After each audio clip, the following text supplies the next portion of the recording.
This is what you call Indian jugaad. Ingenuity. What is the fun food item that you like to consume when you're in the country? I find it hard to stop attacking the poppadoms.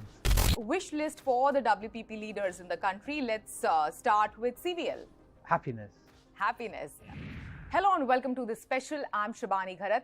With billions of dollars in revenue and over 100,000 employees world over, WPP is the largest agency group in the advertising industry, and India is one of their best performing markets over the last few years. The last time I caught up with WPP CEO Mark Reed, he said that he won't be surprised if India replaces UK as their top markets. Well, I'm catching up with Mark all over again right here in India at the WPP campus in Mumbai. Mark, welcome to CNBC-TV18. Brilliant. Thanks for having me, Shbani. And well, we'll see what happens, won't we? Yes. And what is this timing? Like the G20 weekend just concluded. You're here as the leader of WPP. How do you look at it and the success of the G20 event in India? Look, I think it was nice for the G20 to do a warm-up for the WPP board meeting. But no, more seriously, I think, look, it reflects the place that India has in the world today, doesn't it? This year, the world's most populous country, the world's fifth biggest economy, heading to be the world's third biggest economy. In a time of, some turmoil in global relations, it's great to see India, I think, taking a lead and coming out. I think it's a bit condescending to say India's come out. It's been a big, powerful, important market, certainly for us at WPP, for many years, but I think it just reflects newfound status in the country, really. Absolutely. And, coming back to what I spoke about, last time when we caught up, you said that you will not be surprised that India overtakes UK as your top market. Yeah. And you're right here in the country. How far along have we come? And, if you can tell us, how soon can that happen? Well, we've come a long way. I'd say, look, our biggest market's the US, and I think it'll be some time before India overtakes the US. But we have, over 10,000 people here in India, about half working for domestic Indian clients, about half servicing our business internationally. That's what makes India so attractive. As I said, it's our fifth biggest market.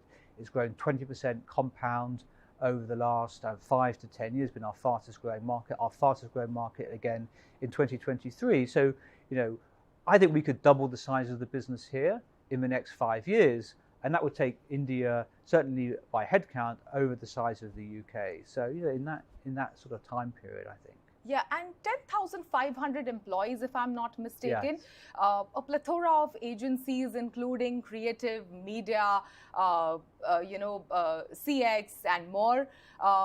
What are your big plans? Where is the headroom for growth? And are any acquisitions also in the pipeline in the country? Well, a lot of questions there. So I think start at the end. Acquisitions, absolutely. We're committed to invest in this market. In what domain? Well, I think in every domain, but those domains that are probably more focused on technology, because I think that's what's driving a lot of the change today. But coming back to where you started, our heart of WPP is in advertising. Advertising, the creative side of the business and the media side of the business, as well as public relations, design, those important disciplines.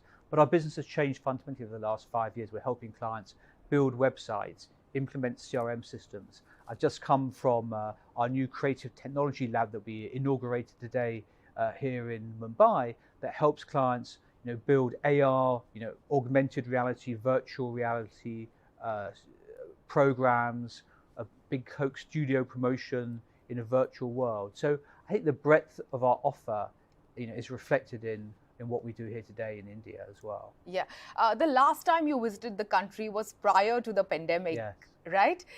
And that was also the time when this WPP campus in Mumbai was set up. Over the past couple of years, what are the changes since you visited after a long gap? What are the changes that you are seeing over here, and what are the conversations that you've had with the people? Yeah, some things are the same and some things are different. I mean, I was thinking back to when I was last here, 3 years ago, and India had a difficult time in that period, right? And I remember that talking to our leadership team here, and the company really came together during COVID.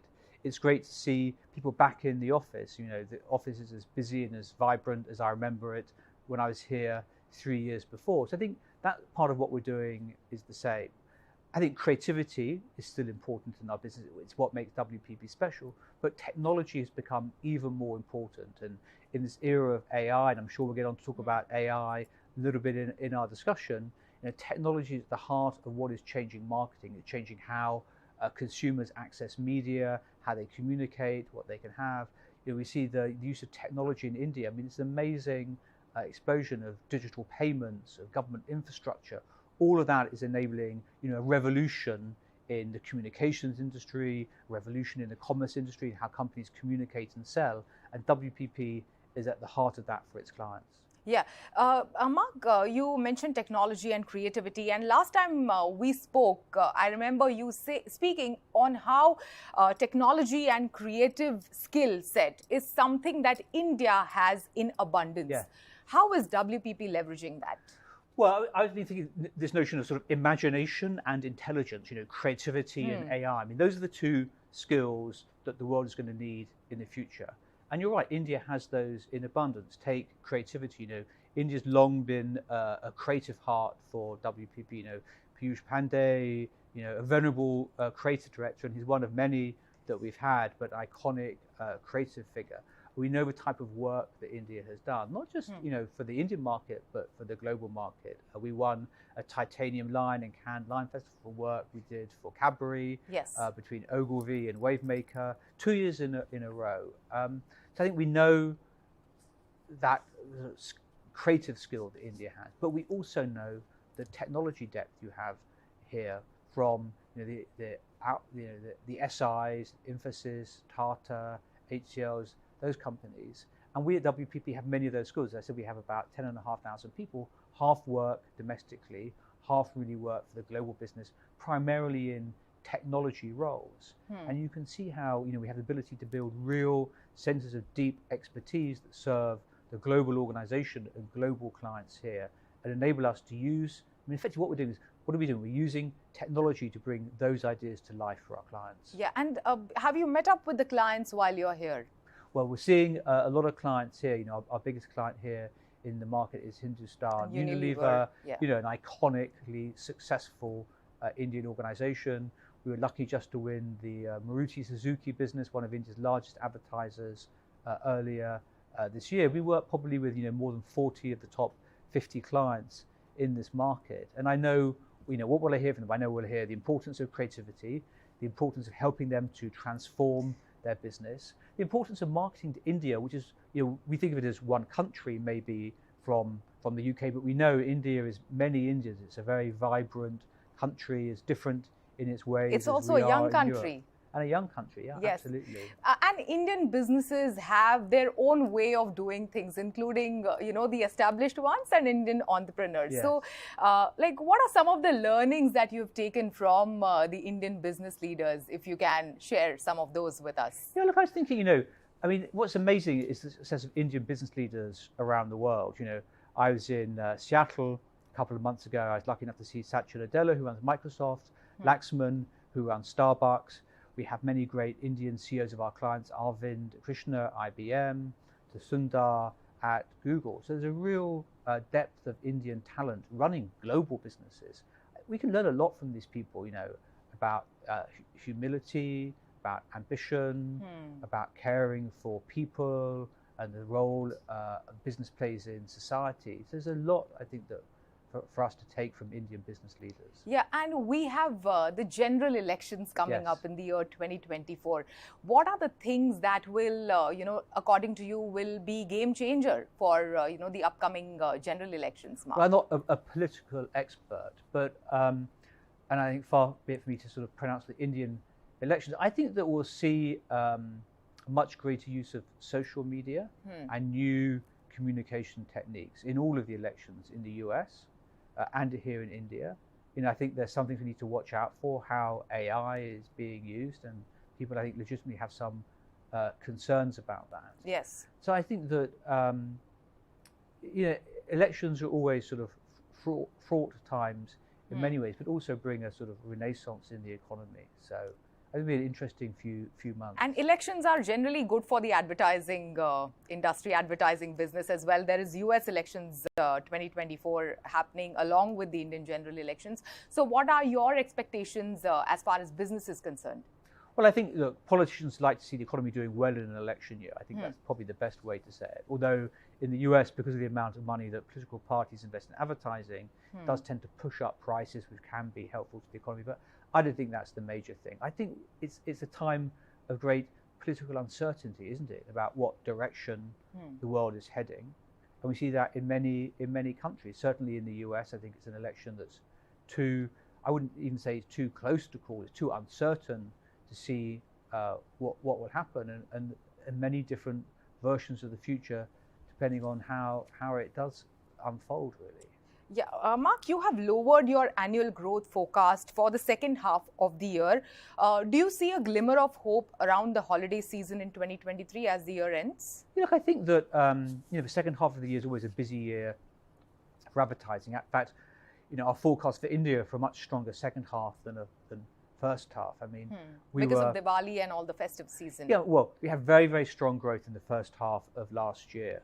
And we grew 48% in the second quarter of last year. So our growth was a little bit more moderated this year. But I think we'll see things normalize, which means we're looking at an Indian advertising market growing about 12%. Beginning of the year, we thought maybe 14, 15. So you're right, it has moderated a little bit, but we're still expecting 12% growth this year, which is a very strong figure after the growth we've experienced. Very, very strong growth coming out of COVID, 25, 30% growth rate. So I think the Indian advertising industry is in a very healthy place. Yeah, and also the World Cup coming soon in the next few weeks. What are your expectations from the World Cup for the country? And you must be rooting for the home team and the defending champions.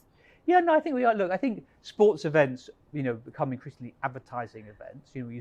Look at the success of the Women's Football World Cup. In Australia. In Australia earlier. And I think that sporting events and advertising come together. With IPL here, particularly we see that in this market. So I think it does tend to drive more advertising spend and it'd be a little bit healthier. It gets clients sort of motivated behind initiatives. Sure. So also, like a couple of weeks ago, you mentioned how lower spending by big tech has impacted or is a cause of concern for WPP. It is a cause of concern for many other holding companies as well. How much is let's say what is the kind of impact of this one client group on your business? Well, look, we're very fortunate at WPP to have very strong relationships with technology companies. We have in our top clients Google, Microsoft, Apple, Amazon, Adobe, Salesforce, IBM, Dell. So we do earn about 20% of our revenues around the world from those technology companies. But I think after 2 or 3 years of very rapid growth, they're pulling back a little bit, aren't they? Mark Zuckerberg called this the year of efficiency. Efficiency, yes. That's a byword for cost cutting by any other means. And that impacts our business as you would expect. I don't think it's going to impact the long run. Yeah. I also think the other thing that's interesting is this AI. I still think there's like a little bit of an AI pause in activity as clients try to figure out, well, how am I going to launch these AI products? How am I going to make money from them? What is the business model?